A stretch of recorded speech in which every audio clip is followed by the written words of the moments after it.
Hi, everyone. Welcome to episode number 47 of the Atlas Annuity Podcast. My name is Marty Becker. I'm the owner and founder of Atlas Financial Strategies in St. Louis, Missouri, where we specialize in safe money retirement strategies. In this episode, I want to talk about the confusion of whether an annuity is an investment or is it insurance. So maybe it'll help if we just start with some simple definitions. An investment is an asset that's intended to produce an income or capital gains. Insurance, on the other hand, is really what's known as an indemnity product, which protects against damage or loss. Or another way to say it is to make you whole. Now, normally no one thinks of insurance typically as a way to increase net worth or to get a gain on something or a return on their money, because typically insurance is mainly in place to prevent loss. And normally, with typical insurance policies, really the only way someone sees a benefit is at their peril. Meaning, if you have a life insurance policy, the only way there's a benefit is if you die. If you have property insurance, you only see the benefit if your house burns down. So typically, it's not something that people are excited about because it's a necessary evil in most cases. But this is where people get confused about annuities, because annuities can do both. They can make you whole by protecting your principal, but they can also earn gains and increase the net worth. So even though annuities have the ability to increase the principal that you put into them, such as the fixed index annuities, multi-year guaranteed annuities, and income annuities, they're all still insurance products, because at the end of the day, you will always be indemnified by them, aka you will always be made whole at the end of the term. And the only type of annuities that are, quote, investments are the variable annuities, or what's called the registered index linked annuity, or RILA for short. They're also known as buffered annuities. The reason that these are considered, quote, investments is because you can actually lose principal inside of them. You can lose money. So therefore, they are considered a security product. However, another question that we could ask is, can we actually measure an annuity just like we would a securities products based on any type of returns? And the answer is, of course. Because with an annuity like a multi-year guaranteed annuity, we're going to get a fixed interest rate on that, no different than we would get one on a bank CD.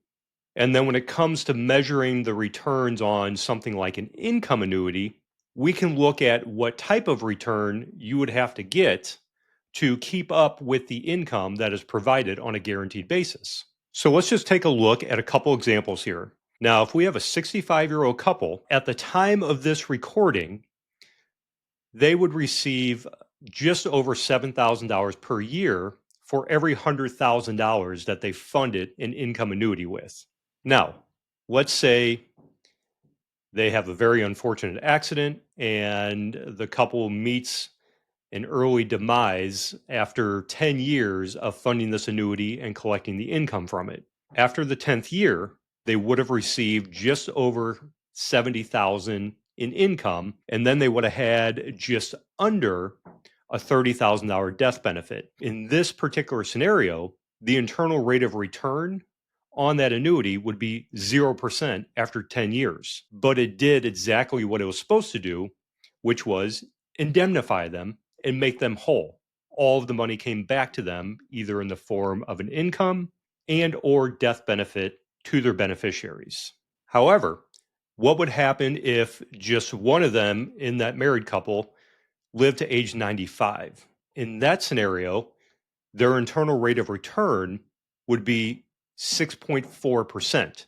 Now, for those of you who don't know what internal rate of return is, what that means is it is the percentage the investment would have to earn every single year to continue to produce the income without running out of money. Okay, so now one more point about measuring these as an investment, doing an apples to apples comparison. With investments or securities, the vast majority of people out there are paying a management fee. sometimes a hefty management fee. And yes, I know there are those of you out there who manage your own money and are really good at it. And honestly, I think that's great. However, the vast majority of people out there don't understand this stuff and they don't want to understand this. So they go to a professional and that professional charges them a management fee. Totally okay. That's how the business works. And those people deserve to be compensated for their time. But we need to factor that in on what type of return you would have to get with a similar investment compared to the insurance product. So, in this example of one person in that couple living to age 95, it's almost point for point here.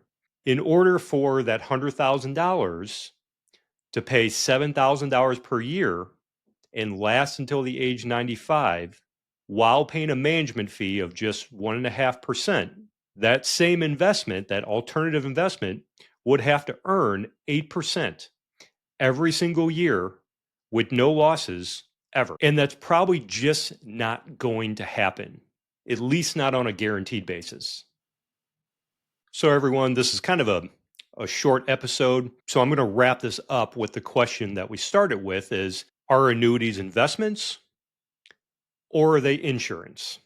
And again, they are insurance products that are designed to indemnify you or AKA make you whole. They are specifically designed to transfer risk. Just like with life insurance, we are transferring risk to the insurance company in case you die too early.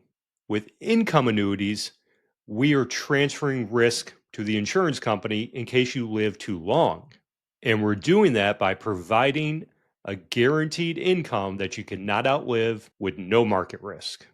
And an important thing to keep in mind here is that we don't know what your real ROI will be until your demise. So you won't know your ROI until your demise. And that's a gruesome way to look at it, but it's true. But always keep in mind the purpose of the money and the reason that we are funding the annuity, which again is to transfer the risk and take that one particular risk off the table for you in your retirement. And there are no other investments that can do that, quote, securities products, that can provide you a contractually guaranteed income for life, with the exception of variable annuities that have an income rider. And most of those are going to pay quite a bit less than a fixed indexed annuity that has an income rider, or even some of the SPIA products that are offered out there. And if you haven't seen how to maximize your ROI, then you need to watch my video series, 20% More Spendable Income in Retirement. And then take the time to book a short phone call so we can get your questions answered to see if the Atlas Annuity strategy will work for you. All you have to do is go to atlasannuity.com, or you can click the schedule a call button in the top right corner on any page of my website. And as always, if you're finding this information helpful, please like the podcast, please subscribe to it, please share it with someone that you think could benefit from it. And just as a reminder, you can also listen to this information on any of the major podcast players like Apple or Spotify. I want to thank you again for joining me. This is Marty Becker coming to you with episode 47 of the Atlas Annuity Podcast. Wishing you all the best in your financial education, and we will see you in the next episode. We hope you enjoyed today's episode of the Atlas Annuity Podcast. All information presented is for educational purposes only and is not a recommendation to implement any tax strategy, nor is it a recommendation to buy, sell, or transfer any security or insurance products. Atlas Financial Strategies Incorporated is an insurance-only licensed entity, and any decisions to buy or sell securities should be discussed with a licensed securities advisor, and any tax strategies should be discussed with a licensed tax professional. Past performance of any strategies or products mentioned are not a guarantee of future returns. For any other questions or concerns, please go to www.atlasannuity.com.